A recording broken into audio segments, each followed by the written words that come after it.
Hello friends, welcome to a new episode of Drishti IAS editorial analysis. In this editorial analysis, we do three things. First of all, we link the editorial to the UPSC syllabus. Secondly, we try to understand the key points of the editorial. And thirdly, if any important concepts have come in the editorial and are important from exam point of view, we also discuss that. So let us begin today's editorial analysis.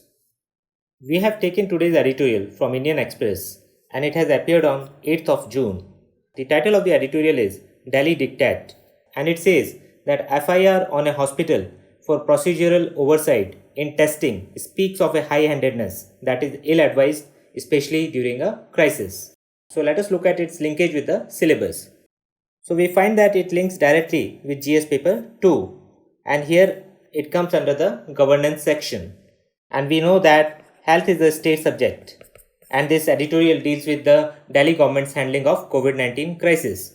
So it comes under the functions and responsibilities of the union and the states, and here it is focused on the state government, and also it is related to the issues relating to development and management of social sector services relating to health, and also it relates to the important aspects of governance. So after establishing this linkage with the syllabus, now let us look at the key points of the editorial.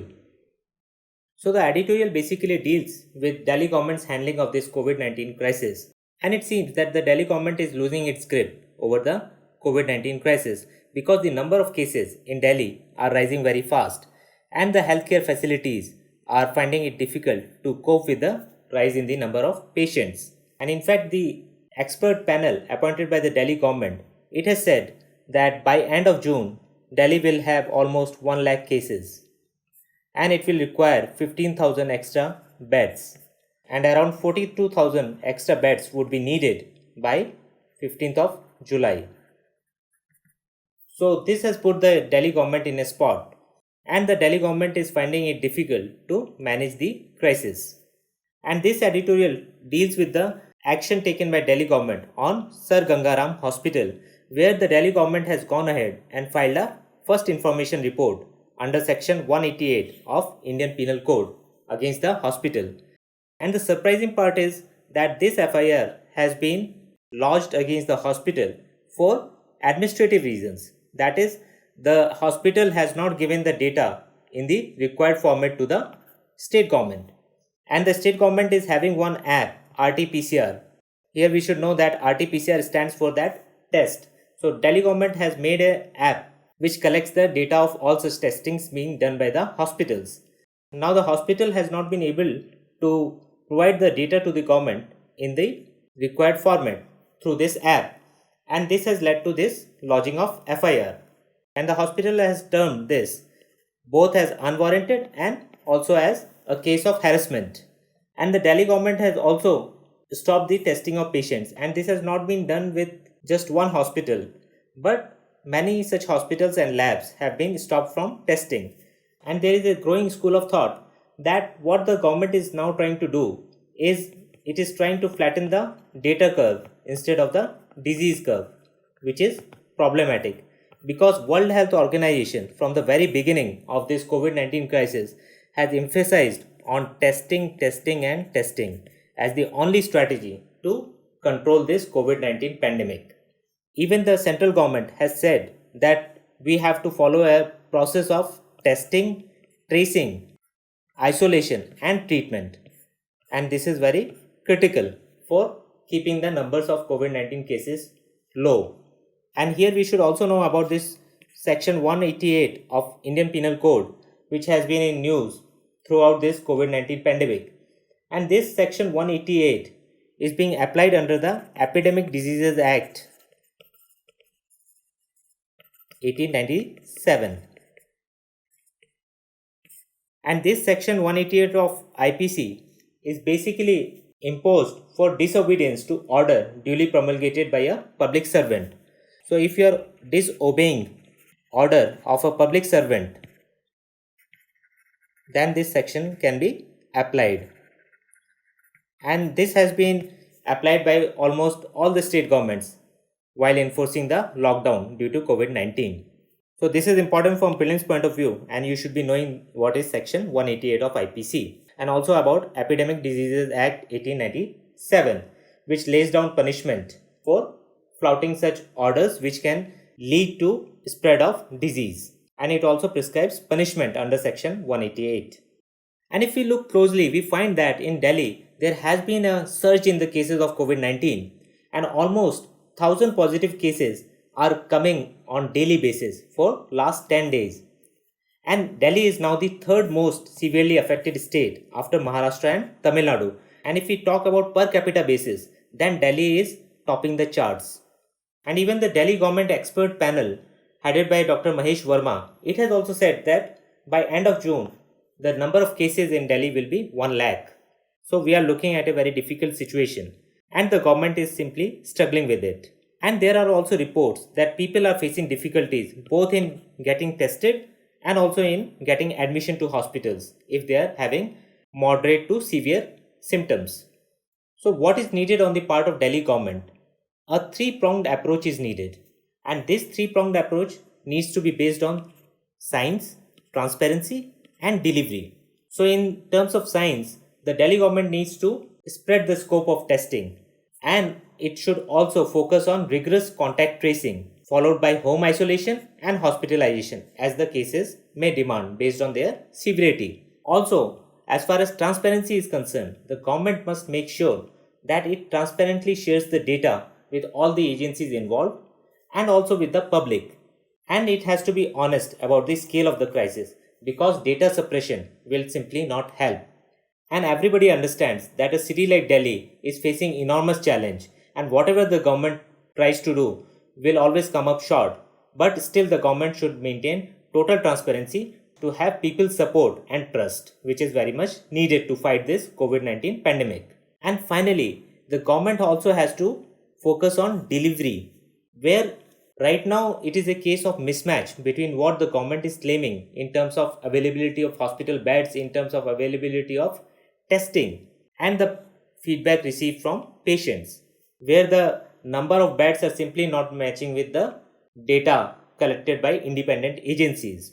So here the government must try to get its act together. Also, the Delhi government has done a very strange thing on testing, that it is following protocols which are even more strict than what has been suggested by Indian Council of Medical Research, which is the apex body for tackling this COVID-19 pandemic.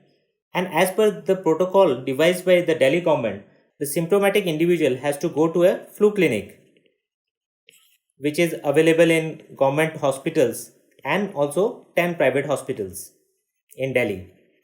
From here, the person has to meet a doctor who will certify whether the person is having symptoms severe enough to warrant a test, and then the person has to go to a lab and get tested. So this long down process is creating a lot of difficulties. Even on paper it does not sound simple, so what to talk about the practicalities of the testing process.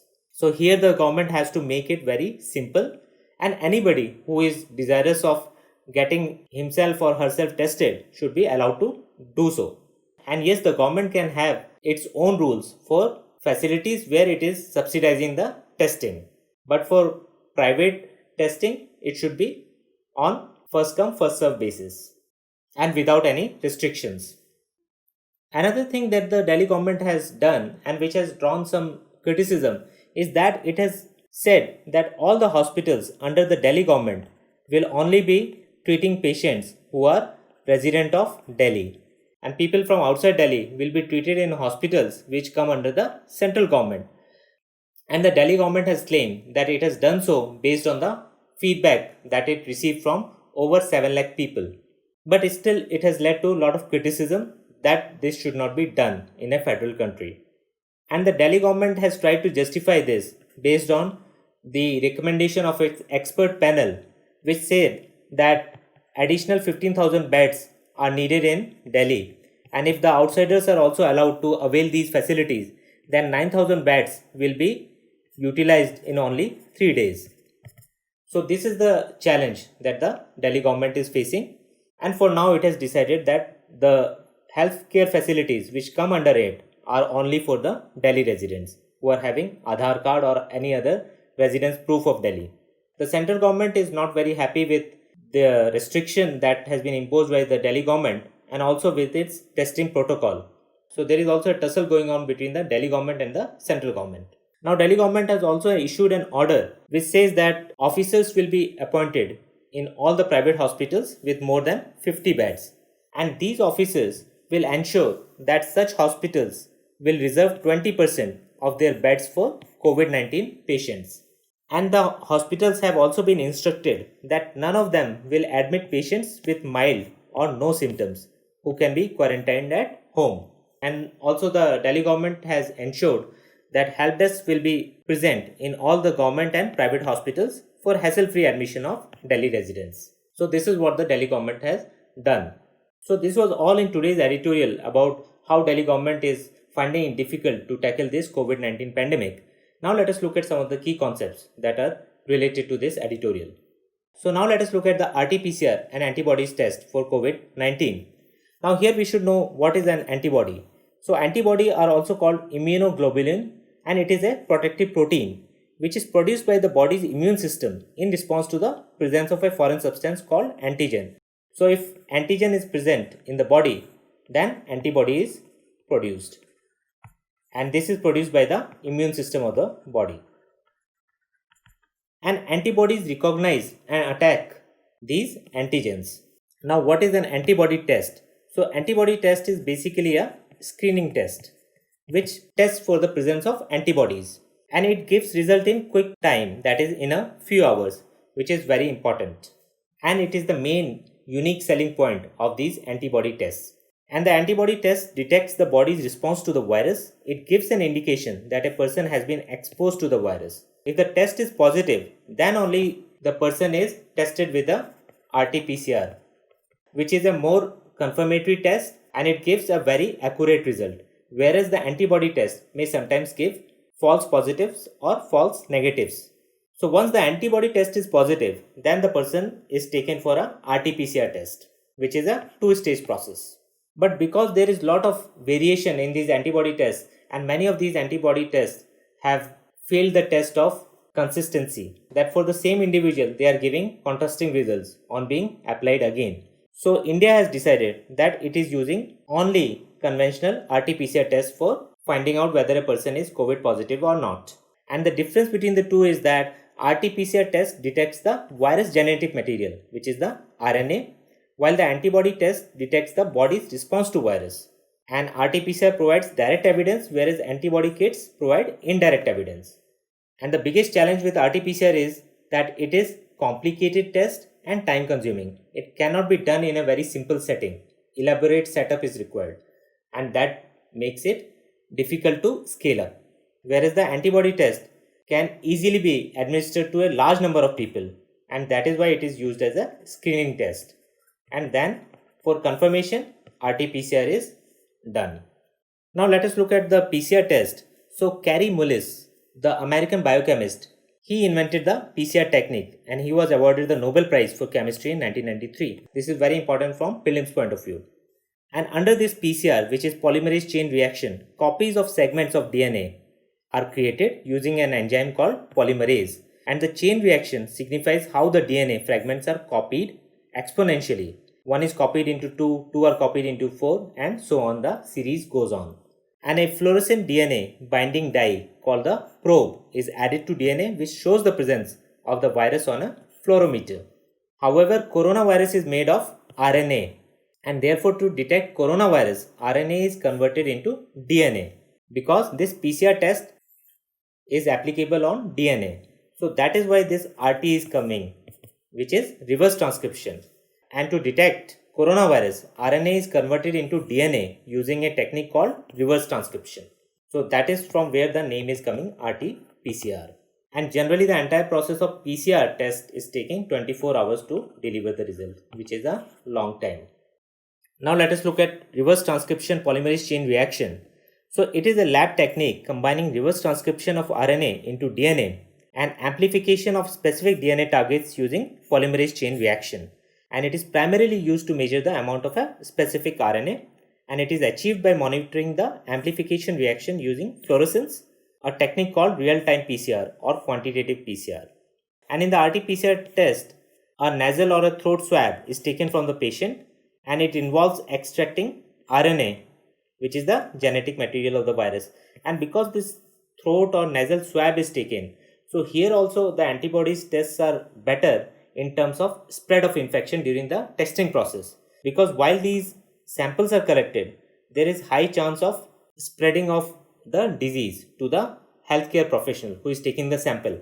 Whereas in the serological tests, as the antibodies tests are known, serological means where blood is taken.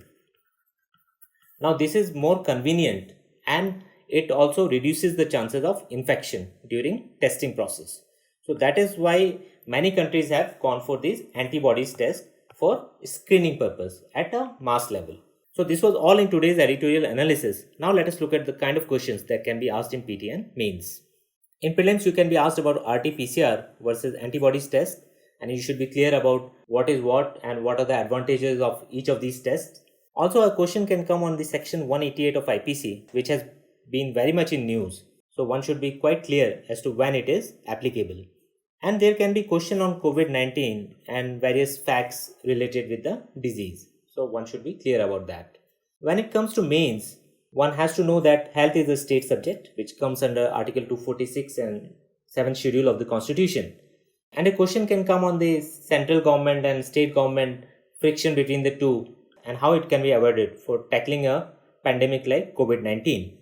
Then also a question can be asked on public health infrastructure in India, how it can be strengthened, what are the steps and measures which have been taken by government, and any suggestions that you can give to make it better. Also a question which is very interesting from interview point of view can be the decision by the Delhi government to deny the health services to people of other states. How valid is it? And there can be arguments on both sides, the pros and cons. The Delhi government has given its list of arguments for denying the healthcare facilities, saying that these healthcare facilities in normal times are available to people across the country and even from outside of country. But this is a special emergency situation where we know that the healthcare facilities will not be able to take the load if people from outside are also allowed. So that is the argument put forward by the Delhi government. On the other side, how Delhi government can deny the healthcare facilities to people from other states, that is little problematic. So there can also be some points for that. So one should think about that. So this was all in today's editorial analysis. We'll see you next time with another editorial. Thank you.